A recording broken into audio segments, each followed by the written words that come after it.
অফলাইনে ১ম ব্যাচ শুরু হয়েছে। সো আজকে আমরা হচ্ছে আমাদের একজন স্টুডেন্টের সাথে কথা বলব। আসসালামু আলাইকুম। ওয়ালাইকুম সালাম। কেমন আছেন? জি, আলহামদুলিল্লাহ ভালো ভালো আছেন? আছি আলহামদুলিল্লাহ। আপনার নামটা যদি বলতেন। আমার নাম সালাউদ্দিন। আচ্ছা, আপনি হচ্ছে কোথায় কাজ করছেন বা আপনার পরিচয়টা যদি একটু পুরোপুরি দিতেন। আমি শুরু থেকেই কওমি মাদ্রাসা ব্যাকগ্রাউন্ডের। কওমি মাদ্রাসা থেকে আমি পড়াশোনা করেছি। হাফেজ, মাওলানা এরপরে মুফতি শেষ করেছি। এরপরে মানে আইটি সেক্টরের দিকে ছোটবেলা থেকেই ঝোঁক ছিল। পরবর্তীতে আরকি যখন সুযোগ পেলাম তখন আস্তে, আস্তে এদিকে মুভ করা শুরু করলাম। তো সাইবার সিকিউরিটিতে আগ্রহটা তৈরি হইছে কবে থেকে? করোনার পর থেকেই আরকি এদিকে মানে ভালোভাবে ঝুঁকছি। এর আগে থেকেই এদিকে আগ্রহ ছিল। মানে কিন্তু কোন স্পেশাল মোমেন্ট আছে যে মোমেন্টে হচ্ছে এই মোমেন্টের কারণে আসলে আমি বেশি বুস্ট পাইছি যে এদিকে আ ঝোঁকা এরকম কিছু না। আ আগে থেকেই ছিল। মানে অনেক দিনের আশা অনেক দিনের আগ্রহ। এটা জমতে, জমতে এক পর্যায়ে একরকম বিস্ফোরণের মতো মনে করতে পারেন। এটা মানে প্রকাশ পাইছে আরকি। এর আগে কোথাও কোর্স করেছেন? এর আগে কোথাও করিনি। বিভিন্ন দিকে কথাবার্তা বলছিলাম। পরে টেলিগ্রামের এক ভাইয়ের মাধ্যমে আমাদের একটা গ্রুপ ছিল মুসলিম টেকনিশিয়ান। তো ওখানের এক ভাইয়ের মাধ্যমে উনার সাথে পরামর্শ করলাম বিষয়টা যে আমি এই সাইবার সিকিউরিটি নিয়ে পড়াশোনা করতে চাচ্ছি। এখন কোথায় কি করা যায়?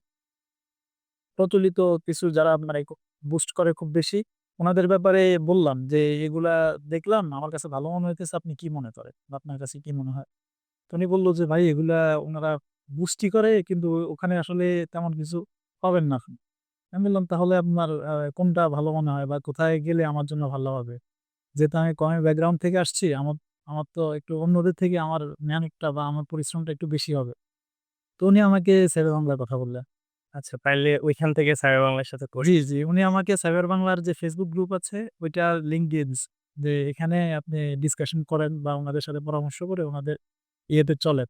পরে ওখান থেকেই আরকি আমাদের সাইবার বাংলার সাইবার সিকিউরিটি ইথিক্যাল হ্যাকিং যে কোর্সটা ওটা বিজ্ঞানের টিচার যেটা করছে, ওটা করার পর আপনি হচ্ছে আজকে অফলাইনে ১ম আসলেন। জি। সো অফলাইন কোর্সটা আজকে ১ম ক্লাস হইলো। সো কেমন ফিল করলেন যে অফলাইন ক্লাসটা বা অফলাইন ব্যাচটা আসলে আ কিরকম এক্সপেকটেশন ছিল এবং ওই এক্সপেকটেশন আসলে ফুলফিল করতে পারছি কিনা আমরা? আসলে সাইবার বাংলা সম্পর্কে আমার ধারণা ওই যে যখন সাইবার বাংলার সাথে অ্যাটাচ হইছি, ১ম থেকেই একটু অন্যরকম ধারণা ছিল। অ্যা সাইবার বাংলার যারা মেন্টর আছেন এরা অ্যা প্রথাগত যে একটা কোর্স মানে যেভাবে পড়ায়, যেভাবে বুঝায় ওইটা থেকে সাইবার বাংলার মেন্টরদের বা সাইবার বাংলার অ্যা ইয়েটা একটু ভিন্ন। আমি একবারে শুরু থেকেই এরকমই পাইছি। ভিন্ন পাইছি, অ্যা অন্যদের থেকে আলাদা। তো আমার আশা যেমন ছিল ঐরকমই পাচ্ছি আলহামদুলিল্লাহ। এখন বিষয় হচ্ছে আমি কতটুকু নিতে পারি। মেন্টর যারা আছেন তারা আজকে ফয়সাল ভাই ইয়ে করছে, ক্লাস করছেন। তো ফয়সাল ভাই যতটুকু বুঝানোর উনি বুঝাইছে। এখন আমি কতটুকু নিতে পারতেছি সেটা হলো আমার বিষয়। সো আ অফলাইনেই কেন চুজ করা? মানে সবাই তো আসলে অফলাইন চুজ করতে পারে না। অনেকের কর্মব্যস্ততা থাকে। অনেকের বিভিন্ন রকম ব্যস্ততা থাকে। সো এই কারণে অফলাইন অনেকে চায় না। সো অনলাইন ছেড়ে অফলাইনেই কেন প্রেফার করতেছে? আচ্ছা, আমি তো আগেই বললাম আমি কমি মাদ্রাসা থেকে আসছি। আইটি ইয়েতে সেক্টরে আমার নলেজ খুব কম।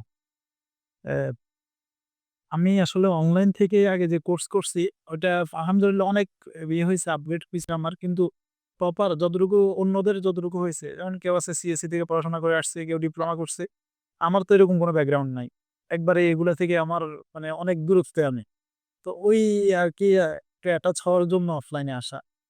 নেটওয়ার্কিংটা যাতে বাড়ে। হ্যাঁ, নেটওয়ার্ক সো আমাদেরও আমাদের অনলাইনেও নেটওয়ার্কিং থাকে। অফলাইনে হয়তো এখন কর্পোরেট কিছু পিপল আছে আমাদের অফলাইন ব্যাচে। সো ওদের সাথে আ আরো হচ্ছে নেটওয়ার্কিং বাড়বে এবং হচ্ছে আই হোপ আমরা আরো ভালো কিছু এক্সপেক্ট করতে পারি আপনাদের থেকে, হ্যাঁ?